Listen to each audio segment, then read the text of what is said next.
রাজ্যভিত্তিক ট্রাইথলন championship ৮-৯ সম্পন্ন হয়েছে এবং এখানে বিভিন্ন ডিস্ট্রিক্ট থেকে আগত আমাদের এখানে ৭টা ডিস্ট্রিক্ট অংশগ্রহণ করেছে এবং ১২৫ জন পার্টিসিপেন্ট অংশগ্রহণ করেছে।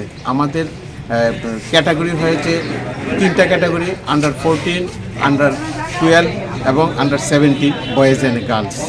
এবং আমাদের 2 দিন যাবত এই কম্পিটিশনে বিশাল সাড়া পড়েছে এবং আগামী দিনেও আমরা ন্যাশনাল গেমসে তো আমরা প্রতি বছর অংশগ্রহণ করি এবং আগামী দিনে ন্যাশনাল মিটেও আমরা অংশগ্রহণ করব। ন্যাশনালের যখন ডেট আসবে আমরা টিম পাঠাবো। কয়টা বিভাগে পুরস্কার দেওয়া হয়েছে? 3টা বিভাগে পুরস্কার হয়েছে, 24 জনকে আমরা পুরস্কার করেছি। এখান থেকে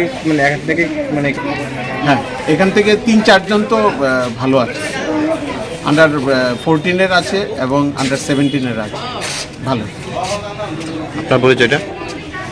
আপনার পরিচয়? অমিয় কুমার দাস, ত্রিপুরা ট্রাইথলন অ্যাসোসিয়েশনের সেক্রেটারি। 24তম রাজ্যভিত্তিক স্টেট অ্যাথলেটিক চ্যাম্পিয়নশিপ 9 এবং 10 আমাদের সম্পূর্ণ হয়েছে এইমাত্র।